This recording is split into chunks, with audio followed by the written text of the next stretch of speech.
আজ সকালে চুল কাটার পরে বাসায় ফিরতেছি, হঠাৎ কোন হারামি যেন একটা ধাক্কা মারলো।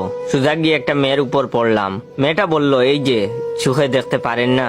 আমি বললাম, আপাতত আপনাকে ছাড়া কিছুই দেখতে পাচ্ছি না। মেয়েটা বলল, ফাজলামি করেন? আমি বললাম, আপনি আমার বউ না বেআইন লাগেন যে আপনার সাথে ফাজলামি করব? মেয়েটা বলল, স্টুপিড একটা। আমি বললাম, আমার মাও তাই বলে। মেয়েটা বলল, অমন হা করে কি দেখছেন? আমি বললাম, দেখছি না, ভাবছি। মেয়েটা বলল, মানে? আমি বললাম, ভাবছি যে আপনি যখন ছোট ছিলেন নিশ্চয়ই হাফ প্যান্ট পরতেন, তখন দেখতে অনেক সুন্দর লাগতো মনে হয়। মেয়েটা বলল, সি, অসভ্য কোথাকার। আমি বললাম, আমার বান্ধবীরাও তাই বলে। মেয়েটা বলল, উফ, বিরক্তিকর। আমি বললাম, আমার ছোট ভাইও তাই বলে। এবার মেয়েটা বলল, ইস, আপনি যে কি না। আমি বললাম, কি? মেয়েটা বলল, হারামি একটা।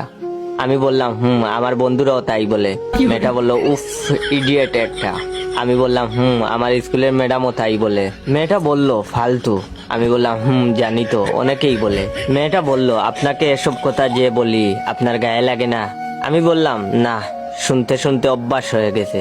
মেয়েটা বলল, ইস, আচ্ছা, আপনাকে মানুষ বলেনি এমন কোনো কথা আছে? আমি বললাম, হ্যাঁ, আছে তো। মেয়েটা বলল, কি সেটা?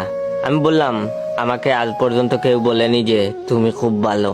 এবার মেয়েটা বলল, ও আচ্ছা, তাহলে আমিই বলছি, ভাইয়া আপনি খুব ভালো। কথাটা বলার সাথে সাথে মেয়েটার গালে তাস কইরা একটা থাপ্পড় মারলাম আর বললাম, হারামজাদি, আমি যদি ভালো ছেলেই হয়ে থাকি তাহলে হুদাই এতক্ষণ বকা দিলি কেন? মেয়েটা আর কিছু বলল না, চুপচাপ বেক্কেলের মতো দাঁড়িয়ে বেহুশ হয়ে গেল। তখন আমি তার পার্সটা চেক করলাম। চেক করে দেখি অনেক টাকা। যেহেতু মেয়েটা আমাকে বাইয়া বলেছে, তাহলে ওর পার্সেও আমার হক আছে। তাই আমি টাকাগুলো আমার পকেটে ঢুকিয়ে আস্তে আস্তে করে ভদ্র ছেলের মতো আমার বাসায় চলে আসলাম।